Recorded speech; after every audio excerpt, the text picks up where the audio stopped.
What's next for the police chief after he's put on leave as the conspiracy allegations within the Honolulu Police Department continue? This is the KHON2 News at 6 with Joe Moore. Good evening, and thank you for joining us on this Tuesday, the 20th of December. Honolulu Police Chief Louis Kealoha will not report to work and will surrender all duties after receiving a target letter from the FBI wanting to question him about conspiracy allegations within the department. Chief Kealoha has confirmed to me last night that he has placed himself on restriction of police authority, also known as ROPA. As a result, Chief Kealoha surrendered his gun and badge while he's on paid leave for 30 days while the Police Commission decides what to do next. Deputy Chief Kerry Okimoto is now the acting chief.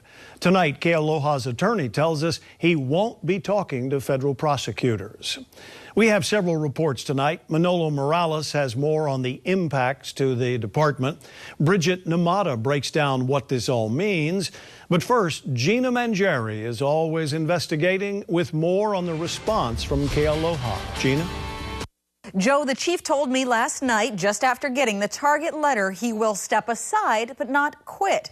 And his attorney said the chief won't be taking the federal invitation to come in and talk. The chief's statement to Always Investigating Monday said, "There is no economic advantage to my staying on as chief, but if I leave the department now, I give credence to the baseless attacks. I am voluntarily placing myself on ROPA status. I will continue to stand up for my police officers, even if it means continued criticism from those who either do not care to understand or who are pursuing their own political agenda."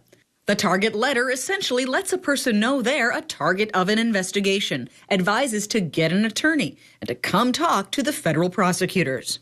Does he plan to meet in the near future with anyone from the federal prosecution? Not going to happen, no.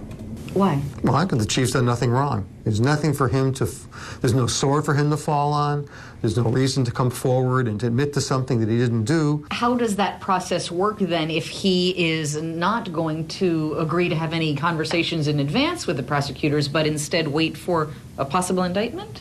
What could happen? I mean, the target letters are sent out to help create more evidence. If the U.S. attorney had sufficient evidence to indict, he would have already indicted. Catherine Kealoha, presumed to be the person the feds list as alleged co-conspirator 1 in a related plea agreement, has not received a target letter. If Catherine Kealoha is ultimately a suspect as well as these others, will she necessarily be receiving a target letter, or could it go straight to an indictment? It can go either way. Either way. Very often with grand jury investigations, they try to get the individual in the periphery of the investigation. They receive target letters to come in and cooperate. And they often don't get charged. Now, in some cases, they do get charged. And they're brought in anyways to put further pressure on the true targets of the investigation. Why is the chief hanging on to the job under the circumstances?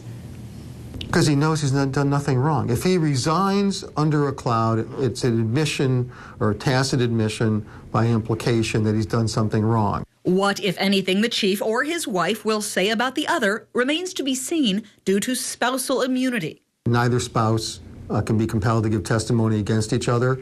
The privilege remains solely with each spouse. The head of the police union thinks the chief should not have to be on leave during the investigation, saying a restriction of powers and reassignment would be enough, even for the top cop. Under these new circumstances, will there be a point in time in which your organization takes a vote of confidence or no confidence? Oh, yeah, if it rises to that level. Again, like right now, we don't have any reason to put out a vote of confidence against the chief. We've not had any outcry from our members that we should ask the chief and pressure the chief to resign. The county prosecutor has been standing behind his deputy, Catherine Kealoha. We'll keep tabs on whether her job or the chief's status change. Gina Mangieri, KHON2 News.